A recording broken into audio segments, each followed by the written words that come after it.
As you add the branches, you can add your own agents as well. These agents going to be your third party courier companies who deliver your orders which you don't do your own. To add the agent, you have to go to the submenu agent under the demarcation main menu.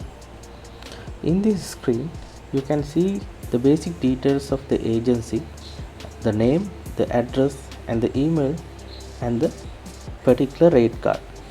Now there is no any rate card assigned into that agency. That's because there is a label called N/A, which means not available.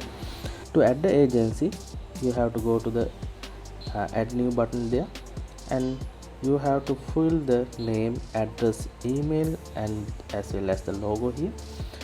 The applicable cities should be selected here for particular agent. Like this, you can add the agents here. You can add multiple agents and multiple cities because there is no any validation to say that only one city can do only one agency like that. That because you can assign multiple agencies for particular city. That because there is an option called default warehouse.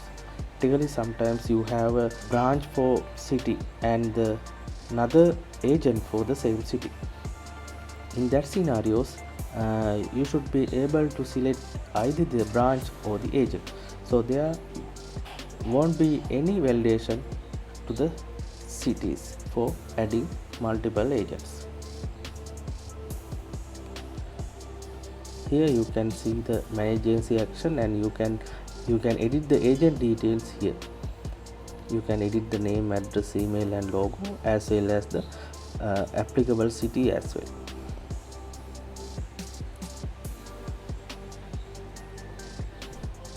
Right, so you can update these cities by submitting the form. In these filters, you can search the agent by the name or the reference number, or you can download the Excel of the agency's list.